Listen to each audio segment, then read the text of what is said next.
Turner ready with the 1-2. Here comes. This one's sent into center field. Going back is Klo. He's into the gap, and no one's going to get to that one. Horses are off and running. Galloway touches third, far right behind him by about a step. They're both in without a slide. A 2-run double from Caden Kent, and the Aggies lead 5-0. 0-1. This one swung on, drilled deep to right field. Craig can only watch. Grand slam, Gavin Cash. We're gonna run out of bubbles, Bronny. So here is Misi. Does have an RBI though, drew a bases loaded walk.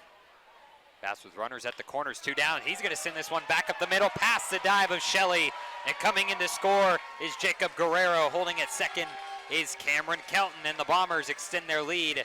They lead by a touchdown here in the bottom of the 4th, 7-0. Swinging strike 2, and the Rougarou are down to their final strike here at Edible Field on a Tuesday night.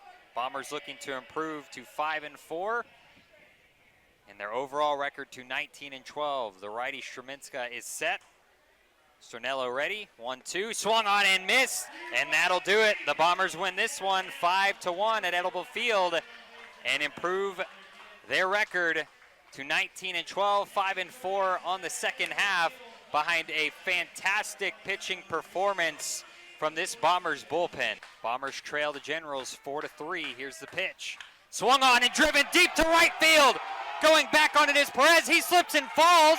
The wind knocks it down, and it'll be an RBI double as Casey Sunseri comes in to score, and we have ourselves a tie ball game. As we go to the second, no score between Texas A&M and New Mexico State. It'll be 6-7-8 due up for New Mexico State. Sheehan O'Connor, the second baseman, bats first. He went 0 for 1 with a walk last night, and he is the batter with the most prolific numbers if you're looking at this New Mexico State lineup. As Lampkin's first pitch to the righty is in at the knees for a called strike 1. Tough night for O'Connor last night, and not only at the dish, but he had that key error. He swings and misses at the 0-1, and he's quickly behind Lampkin, 0-2. 349 average coming into this one for O'Connor. He leads the team in home runs with 7, as well as RBIs with 15. The 0-2 from Lampkin. Poked foul into the stands right side. They're going through some baseballs here through 1+ innings. A lot of souvenirs given out thus far. Lampkin ready with another 0-2. Lifted into center field. LaViolette will charge hard. Caden Kent out there as well, and Jace will make the call on the catch out in center for out number 1. And one thing to watch is if this wind does turn around, is watch the depth of the outfielders change with it. And Jace played a lot of center field in this ballpark. He understands it very well, and flag's still pointing out, so he'll play much deeper than he typically would. He knows that balls in the air will carry to him deep in center field. Gianni Horvat, the designated hitter, bats now. Lefty-righty matchup as Horvat swings and fouls the first pitch into the net. Senior out of Valencia, California. 600 average for him on the season, 2 RBIs. Should qualify that 600 is a 3 for 5. So limited appearances at the dish so far, and behind in the count like a lot of these New Mexico State hitters have been this weekend. 0-2 count here to Horvat. Lampkin already peering in, ready to go. Big deep breath. Winds and deals. He's poked back up the middle, and that's going to be a base hit for Gianni Horvat. And a 1-out base runner for New Mexico State, and Dane Woodcook coming to the plate. Mistake here, Lampkin on 0-2. I mean, that's just an elevated fastball on the outer half. Didn't get it where he wanted to in terms of height. And nice job by Horvat, just kind of staying over the plate, rifling that ball back through the box. Now Dane Woodcook in, making his 4th start here today. 231 average. His 5th game he's appeared in. The first pitch from Lampkin on the outer half called strike one at 91. That's where he wanted that 0-2 pitch to Horvat. Good job adjusting, right, resetting your sights and right back in the strike zone. 0-1.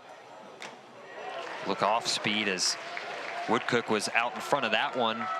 And another New Mexico State hitter, Justin Lampkin, is ahead of 0-2.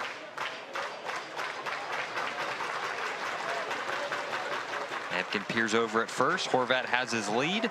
The 0-2 comes home. Poked foul into the netting.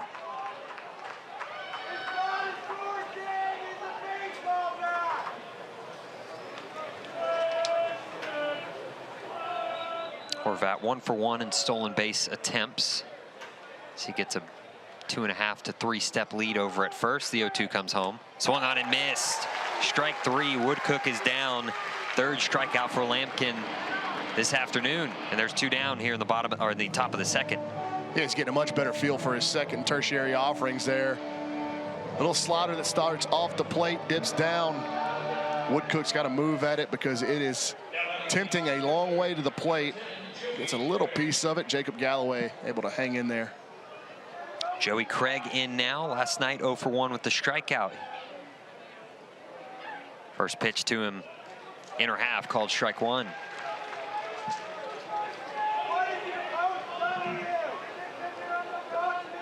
Not a bad time to run if you're New Mexico State. Lampkin set, 0-2. There goes Horvat, and that one's going to be fouled over toward the Aggie dugout. So Horvat will retreat, and another 0-2 count here for Justin Lampkin. It's at least his fourth hitter, excuse me, through the first time through the order that has been in an 0-2 count. Lampkin peers in. He's ready with the 0-2. Here it comes. Swung on and missed. Back-to-back strikeouts. Closes us out here in the top half of the second inning. New Mexico State gets a runner on, but Justin Lampkin strands him as there's no score going to the bottom of the second. The Aggies coming to the plate. This is Texas A&M baseball from Learfield.